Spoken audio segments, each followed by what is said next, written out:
It's just before midnight on April 14, 1912.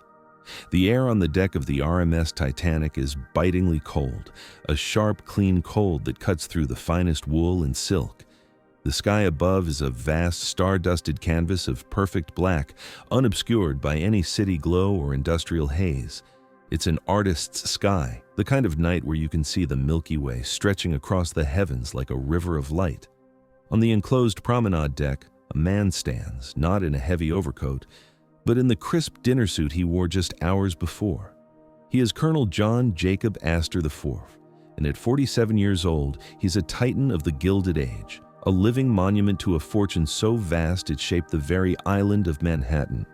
Beside him is his new wife, Madeleine, a beautiful young woman of just 18, her hand resting on the slight curve of her stomach, 5 months pregnant with their first child.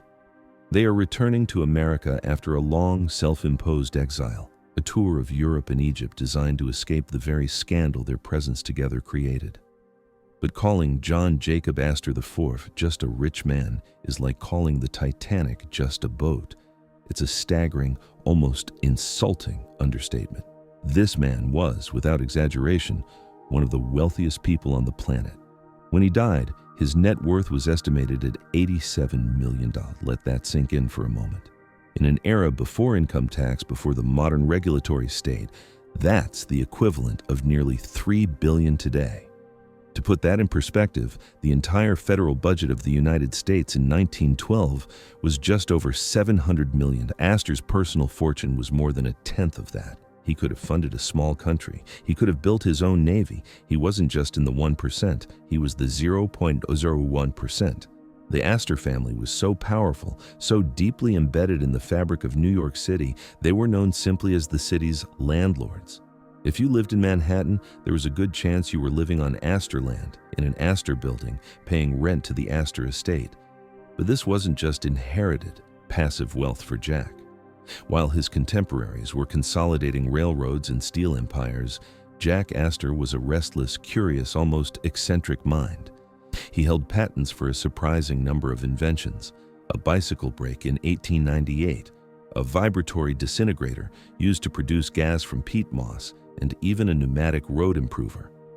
He helped develop a turbine engine. This was a man who, in 1894, published a science fiction novel titled A Journey in Other Worlds, imagining what life would be like in the year 2000 on the planets Jupiter and Saturn, complete with space travel, anti-gravity devices, and global video calling. He was a decorated colonel from the Spanish-American War, a businessman, an inventor, a writer, a soldier. He was, in many ways, a true Renaissance man of the Gilded Age, a man who refused to be defined solely by his fortune. But here's what makes his story so compelling, so forgotten. This brilliant, powerful, impossibly wealthy man found himself in a situation his money could not solve and his influence could not silence. He was at the center of a scandal that rocked high society to its core, a scandal so profound it drove him from his home country. And his grand return was to be aboard the safest, most luxurious ship ever built. A ship that was, at this very moment, steaming at a brisk 22 knots directly into a field of ice that stretched for 78 miles across the North Atlantic. But why? Why was this man, a figure of immense power and influence, so ostracized? Why was he on the Titanic with a bride young enough to be his daughter? And perhaps most importantly, how has the tragic story of his final hours and the dramatic, heartbreaking aftermath for his young wife and unborn child been almost completely erased by the larger narrative of the Titanic? To answer those questions, we need to go back. We need to understand the man, the family, and the impossible choice that led him to the deck of a doomed ship in the middle of the North Atlantic. To understand John Jacob "Jack" Astor IV, you have to understand the dynasty he was born into. The Astor name was practically American royalty, a dynasty founded on a scale that is hard to fathom today. It all began with his great-grandfather, the first John Jacob Astor. He was the son of a German butcher who arrived in America in 1784 at the age of 21 with little more than a handful of flutes to sell. But he had an eye for opportunity and a stomach for risk that would make him a legend. He saw the immense profits to be made in the fur trade, a brutal, bloody business that involved trading with Native American tribes and shipping beaver pelts to Europe, where they were turned into fashionable hats. The markups were staggering, 600% or more. He built a monopoly, the American Fur Company, stretching his empire from the Great Lakes to the Pacific coast. In 1811, his Pacific Fur Company established Fort Astoria, the first American settlement on the Pacific coast, in what is now Oregon. But the fur trade was just the beginning. In a move that would be scrubbed from the more sanitized versions of the family history, Astor became the first American to get into the opium smuggling trade. In 1816, he purchased 10 tons of Turkish opium and shipped it to Canton, China, aboard one of his American Fur Company ships, defying an imperial ban on the drug that had been in place for 17 years. It was a dirty business, but it turned a tidy profit, and it was this capital, this blood money, that fueled the next and most lucrative phase of the Astor empire: real estate. As New York City began its inexorable march northward in the early 19th century, Astor used his immense fortune to buy up vast tracts of land. He bought farms and fields, paying pennies on the dollar for what would become the most valuable real estate on earth. He became the city's landlord, carving up the island of Manhattan into the grid of streets we know today. He created the first family trust in American history in 1834. Ensuring the fortune would cascade down through generations. When he died in 1848, he was the richest man in America, leaving a fortune of $20 million. That's the equivalent of over $121 billion today, according to Forbes magazine. This was the world Jack Astor was born into in 1864, a world of unimaginable privilege, but also of immense, crushing expectation. Jack was born on July 13, 1864, at his parents' country estate, Ferncliff in Rhinebeck, New York. His father, William Backhouse Astor Jr., was a businessman, collector, and racehorse breeder. His mother, Caroline Webster Lena Schermerhorn, was a Dutch-American socialite who would become the undisputed queen of New York society, the woman who defined the 400, the elite circle of families deemed worthy of entry into the highest echelons of Gilded Age society. Jack was the youngest of 5 children, and from the very beginning, he was different. While his brothers and cousins were groomed to expand the family's vast holdings, Jack was a dreamer, a thinker. He attended St. Paul's School in Concord, New Hampshire, and later Harvard College, where his ungainly appearance and perceived lack of direction earned him the cruel nickname Jack Astor in one newspaper. He seemed to be an aimless dilettante, more interested in his workshop and his writing desk than the boardrooms where the family fortune was managed. But this was a fundamental misreading of the man. Let's use the character contrast formula here. While his peers were focused on the present, on the accumulation of more and more wealth, Jack was fascinated by the future. While they built railroads, he imagined spaceships. While they cornered markets, he patented inventions. He wasn't just a custodian of wealth. He was a creator, a man who saw the world not just for what it was, but for what it could be. This wasn't the typical path for an Astor, and it set him apart from the very beginning. He served his country, earning the rank of lieutenant colonel in the Spanish-American War, not as a desk-bound officer, but in the field during the siege of Santiago in Cuba. He personally financed a mountain artillery battery that served in the Philippines. He was a man of action as much as a man of wealth. In 1891, at the age of 27, he married Ava Lowell Willing, a beautiful Philadelphia socialite. They had 2 children, Vincent, born in 1891, and Ava, born in 1902. On the surface, it was the perfect Gilded Age marriage.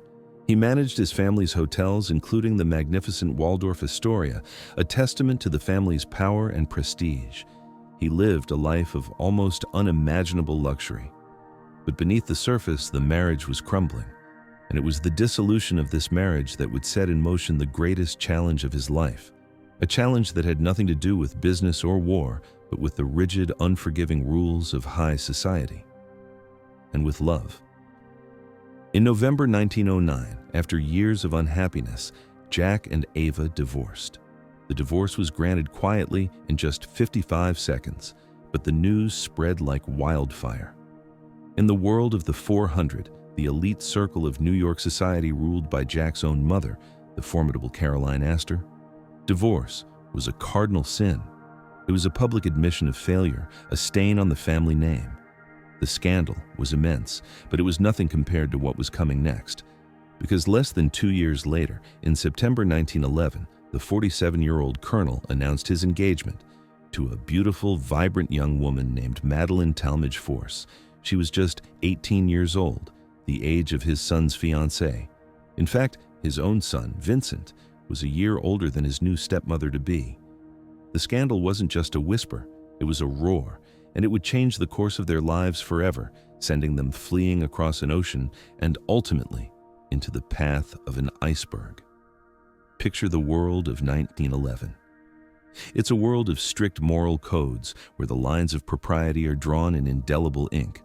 For a man of John Jacob Astor IV's stature, a divorce was already a seismic event, a shocking breach of decorum that left society reeling. But to then remarry, and to a woman 29 years his junior, it was unthinkable. It was a declaration of war on the very society his family had helped to build and his mother had ruled with an iron fist. The press, which had once celebrated him as a war hero and business magnate, turned on him with a viciousness that is shocking even by today's standards. Newspapers ran headlines dripping with moral outrage. The Cincinnati Enquirer condemned the romance as an act of wicked lust. Ministers across the country used their pulpits to denounce the union. He was no longer Colonel Astor, the respectable pillar of society. He was a cradle snatcher, a lecherous old man who had cast aside his respectable wife for a teenage girl. The public narrative was brutal and unforgiving. And for Madeleine, the experience was a trial by fire. She was born on June 19, 1893, into a respectable New York family. Her father, William Hurlbut Force, was a successful shipping magnate. She had grown up in the same social circles as the Astors, attended the same parties, the same balls. She was no longer an innocent debutante from a good family. She was a gold digger, a homewrecker. The doors of New York's elite, which had once been wide open to her, were slammed shut. She was shunned, ostracized, publicly humiliated. The couple struggled to even find a minister who would agree to perform the wedding ceremony. It was rumored they had to pay a pastor a staggering $2,000, a fortune at the time, to officiate their wedding in the ballroom of his Newport mansion, Beechwood, because no church would have them. The wedding took place on September 9, 1911. It was a small, subdued affair, a far cry from the grand society weddings the Astors were known for. The pressure was immense, the swirl of rumors and vitriol was relentless. So they did the only thing they could do. They fled. They embarked on an extended honeymoon, a grand tour of Europe and Egypt, designed to let the scandal die down. They hoped that by the time they returned, the furor would have subsided, and they could begin their life together in peace. For months they traveled, exploring the ancient wonders of the Nile, strolling the boulevards of Paris, visiting the great cities of Europe. They were two people in love, trying to build a life together against a backdrop of public condemnation. And during this time, Madeleine discovered she was pregnant. Now, their return to America had a new urgency. They wanted their child to be born on American soil, to be an Astor born in America.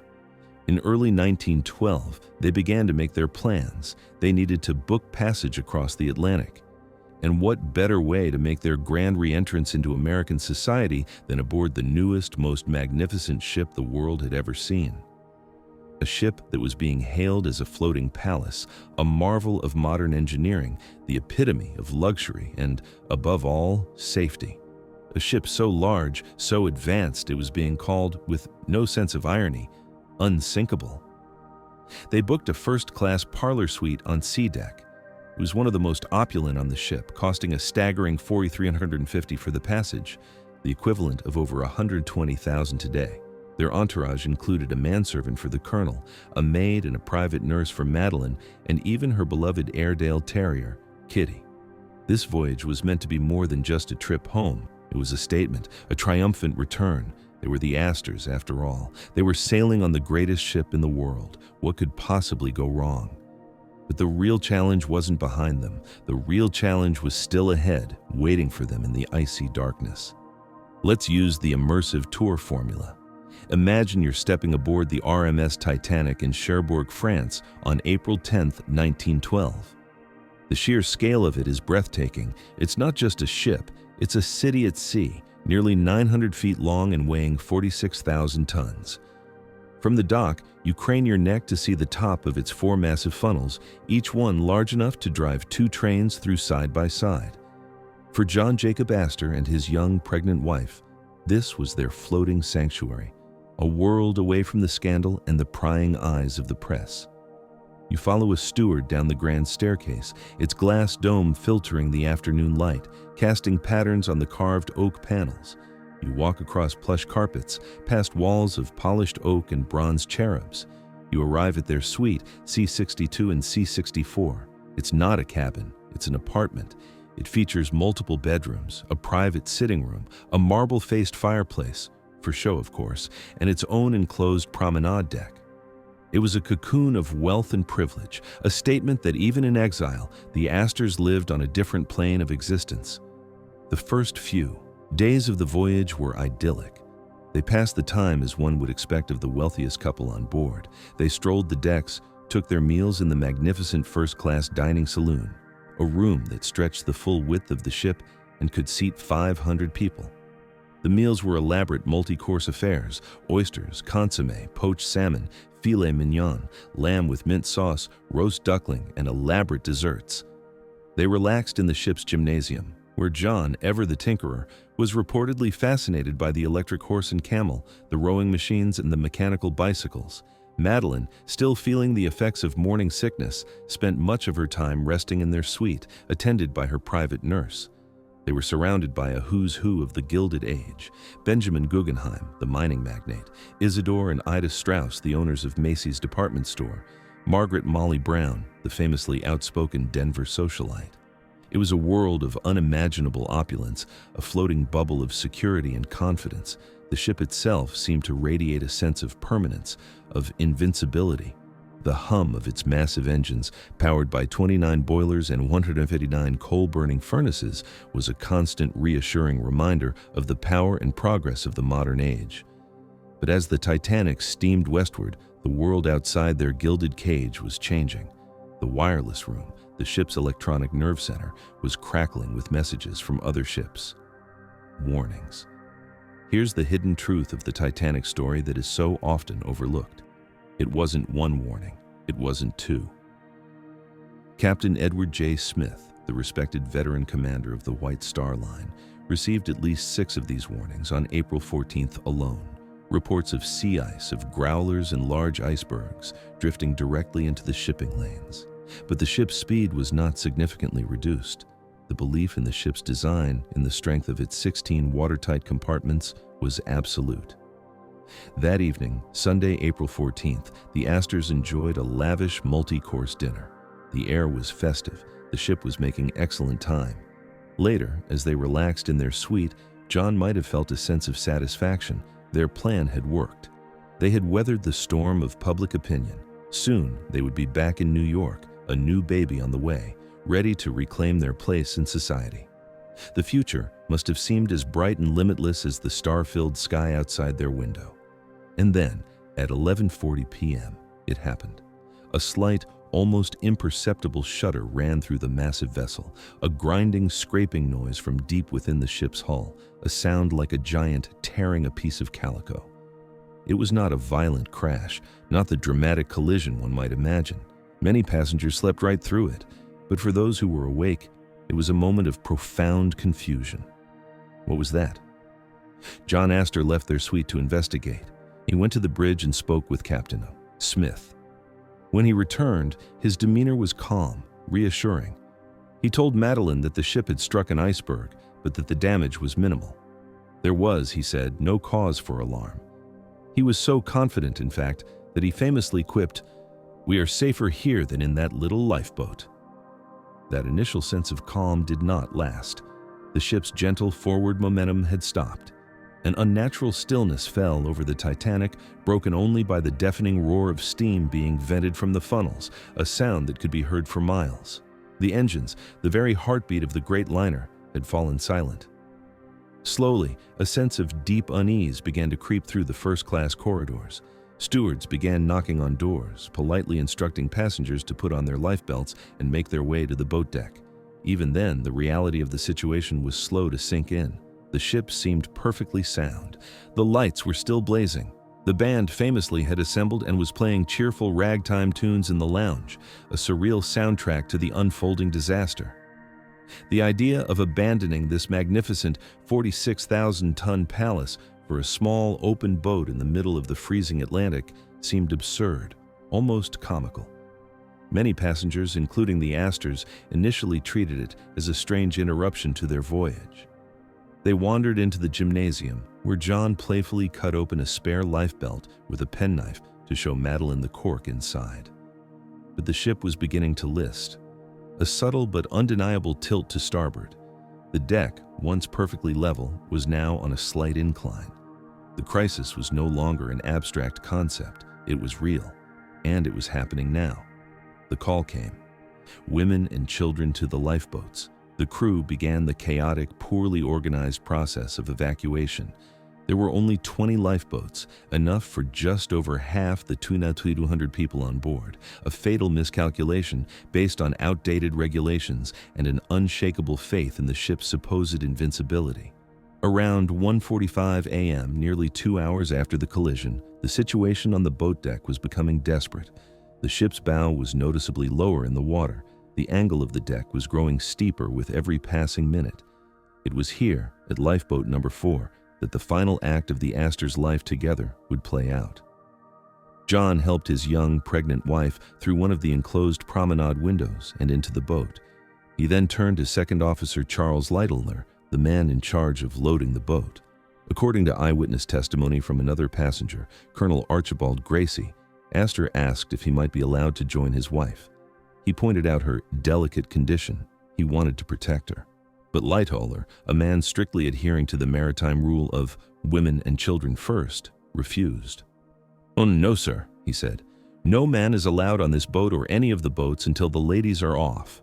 Lightoller likely had no idea he was speaking to the richest man on the ship, nor did he seem to register the significance of Madeleine's pregnancy. John Jacob Astor, a man accustomed to getting his way in all things, did not argue. He did not flash his money. He did not use his name. He did not press the point. He simply accepted his fate. He asked for the lifeboat's number so he could find his wife later. He then stepped back from the railing into the shadows of the listing deck. As the lifeboat began its slow descent into the black water, he called out to Madeleine one last time. His final words to her, a heartbreaking promise he could not keep. "The sea is calm, and you will be all right. You are in good hands, and I will meet you in the morning." It was the last time she ever saw him. He was last seen on the deck smoking a cigarette with the writer Jacques Futrelle, calmly watching the chaos unfold as the great ship prepared for its final, terrifying plunge into the abyss. What happened to John Jacob Astor IV in those final moments is a matter of speculation. Some survivors claimed they saw him swept away by a wave as the ship's forward funnel collapsed. Others said he was crushed by debris. The most likely scenario, based on the condition of his body when it was recovered, is that he went down with the ship, trapped in the grand staircase as the massive glass dome shattered and the icy water rushed in. He died doing what he had done his entire life, facing the impossible with calm, quiet dignity. For Madeleine Astor, the horror was just beginning. Lifeboat number 4, with room for 60 people, was lowered into the water with only about 20 women and children aboard. Madeleine would later say there was room for at least 15 more. As they rowed away from the sinking liner, they watched the unfolding catastrophe. The lights of the great ship flickered and then went out, plunging it into darkness. Then, with a deafening roar that was heard for miles, the Titanic broke in two, its stern rising high into the air, silhouetted against the stars, before sliding beneath the waves at 2:20 a.m. The sounds that followed would haunt the survivors for the rest of their lives. The cries of over 500 people struggling in the freezing 2°C water, their voices rising in a single terrible chorus of agony and despair. The women in Lifeboat 4, including Madeleine, wanted to go back to try and save someone. But they were overruled. They were told they would be swamped by the desperate drowning masses. So they waited, listening as the cries slowly faded over the course of a half hour into an unbearable, deathly silence. Hours later, in the first light of dawn, a single light appeared on the horizon. It was the RMS Carpathia, a Cunard liner that had heard the Titanic's distress calls and had steamed at full speed through the treacherous ice field to reach them. Over the next few hours, the 712 survivors of the Titanic were pulled from the lifeboats onto the deck of the Carpathia. Madeleine, wrapped in blankets, dazed by shock and grief, was among them. She kept asking if anyone had seen her husband. No one had. When the Carpathia arrived in New York on April 18th, it was met by a crowd of 40,000 people, a city desperate for news. Madeleine, shielded from the press by her family and Vincent Astor, was taken to the Astor mansion on Fifth Avenue, the very home she had been so eager to return to. She was a widow before her 19th birthday. On April 22nd, her husband's body was recovered from the Atlantic by the cable ship Mackay Bennett. He was identified by the initials J.A. sewn into the lapel of his jacket. In his pockets, he had over $2,500 in cash, a gold pocket watch, and a diamond ring. He was a hero, the paper said, a man who had faced death with courage and dignity. But for Madeleine, the tragedy was compounded by the terms of her husband's will. This is the central mystery, the forgotten part of the story. While he left her a trust fund of $5 million and the use of their Fifth Avenue home, it came with a cruel stipulation, a final, posthumous act of societal control. If she ever remarried, she would lose it all, the trust, the house, everything. For a young woman with a baby on the way, it was a golden cage, a life sentence of widowhood if she wanted to maintain her financial security. On August 14, 1912, just 4 months after the tragedy, she gave birth to a healthy baby boy. She named him John Jacob Astor VI. The press dubbed him the Titanic baby. He would grow up never knowing his father, a boy born from a love that caused a scandal and ended in a tragedy of epic proportions. And this is where the story is so often forgotten. Madeleine Astor did not remain a tragic, wealthy widow for the rest of her life. For 4 years, she lived in seclusion, raising her son in the Fifth Avenue mansion. But she was still young, and she had married for love once before. In 1916, she did it again. She married a childhood friend, William Carl Dick, and in doing so, she gave up the Astor fortune. She chose love over money, just as she had done with Jack. The marriage produced 2 sons, but it was not a happy one. They divorced in 1933. She would marry once more to an Italian prizefighter named Enzo Fiermonte, a union that scandalized society all over again. That marriage also ended in divorce. Her life was a series of tumultuous relationships, a constant search for the happiness that had been so violently snatched away from her on that cold April night. She died on March 27, 1940, at the age of 47, the same age her first husband had been when he married her.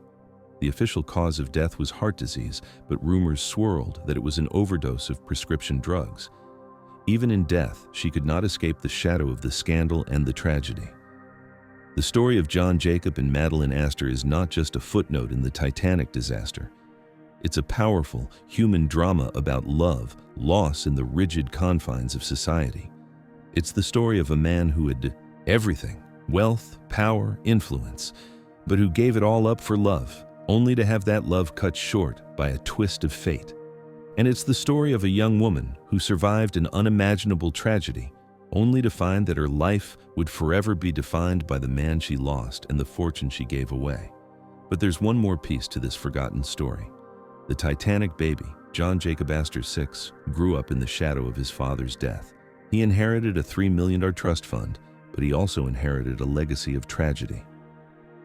In 1954, at the age of 41, he was killed in a car accident. The circumstances were eerily similar to the Titanic disaster. He was a passenger in a vehicle that crashed into a tree. He died instantly. The Astor line, at least this branch of it, seemed cursed by the events of that night. And what of the fortune? The vast Astor empire that had been built on fur, opium, and real estate. It was divided among the descendants, diluted over generations. The family trust that the first John Jacob Astor had created to ensure the fortune would last forever was dissolved in 1919. The Fifth Avenue mansion was eventually sold. The Waldorf Astoria was demolished and rebuilt. The Astor name, once synonymous with wealth and power, faded from the headlines. Today, if you walk through Manhattan, you can still see traces of the Astor legacy. Astor Place in the East Village, the Astor Library, now part of the New York Public Library System. But the story of John Jacob and Madeleine Astor, the story of a love that defied society and ended in tragedy, has been largely forgotten. It's a story buried beneath the waves, waiting to be told. So what is the survival secret of this story? What is the lesson we can take from this tragedy? It's this: love, true love, cannot be bought. John Jacob Astor IV was one of the richest men in the world, but his money could not save him. It could not buy him a place on a lifeboat. It could not protect him from the icy waters of the North Atlantic.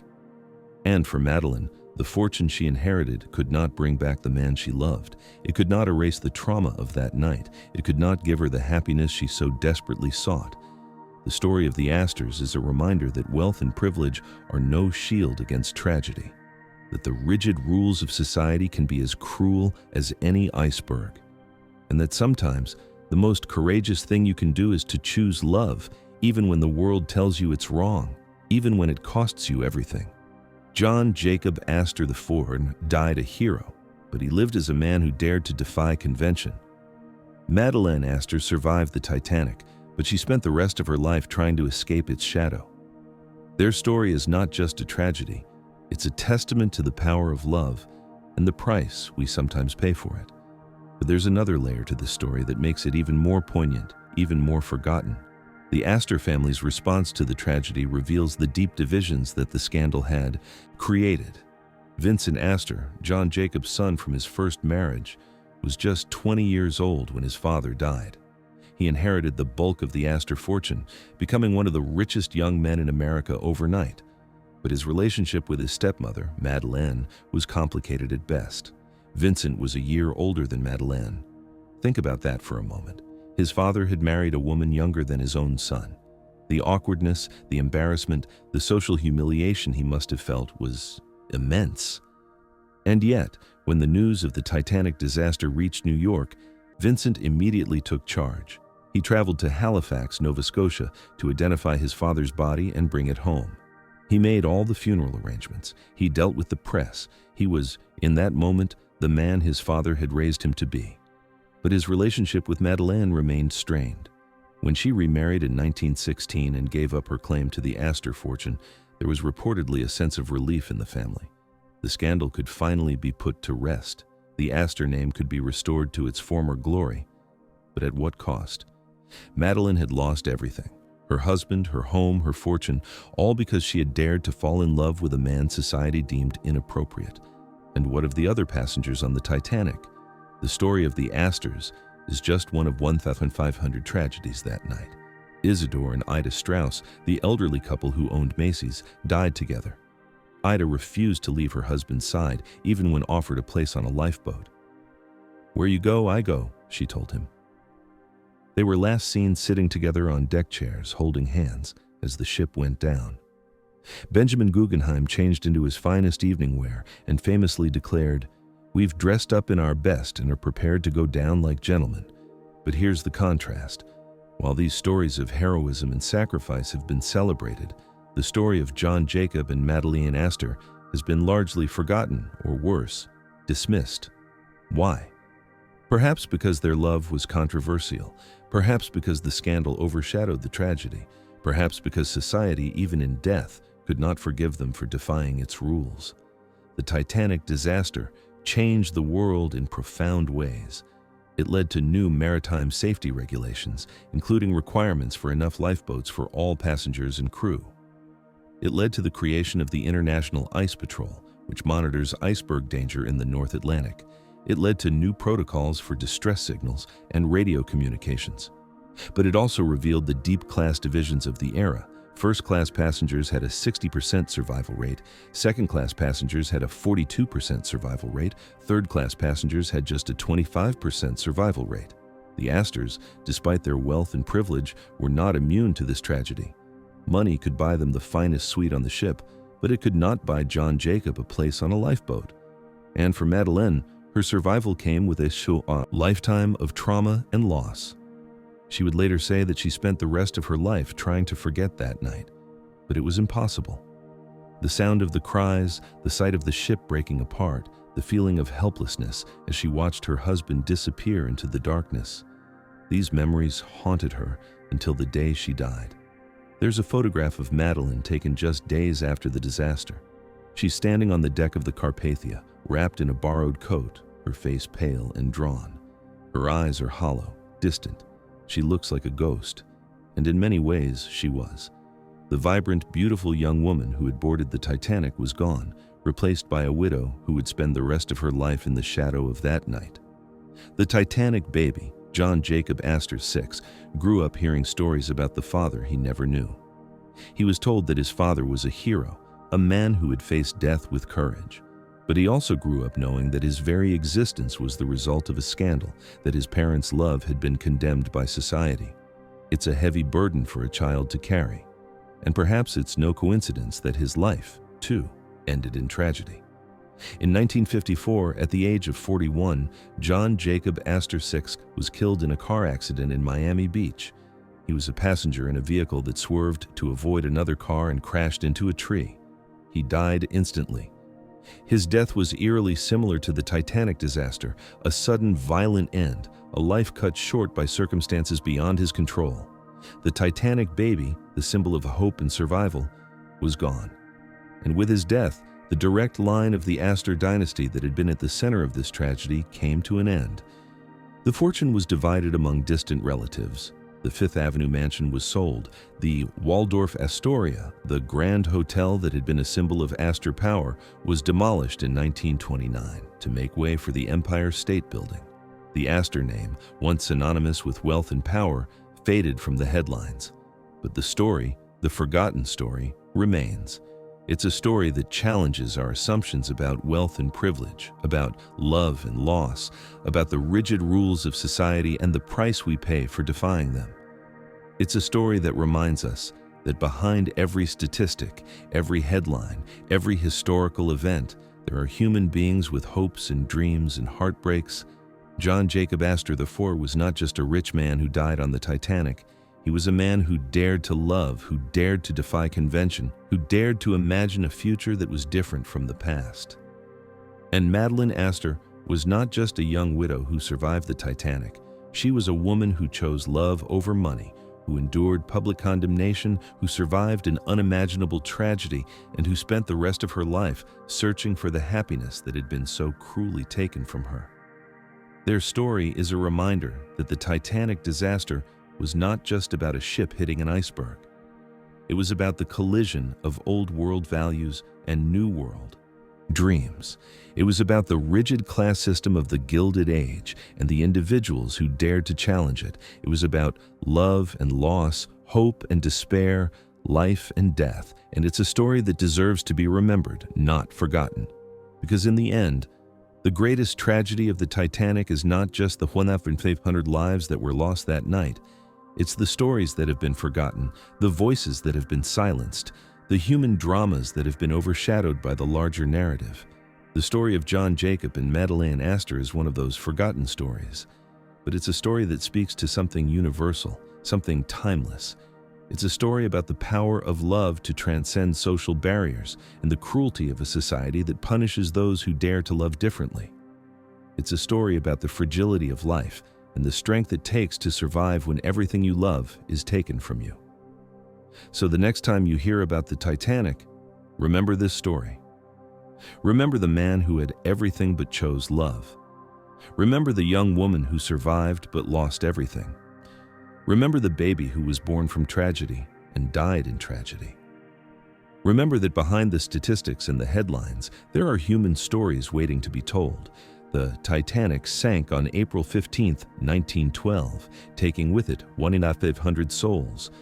But the ripples of that tragedy spread far beyond that night, touching lives for generations to come.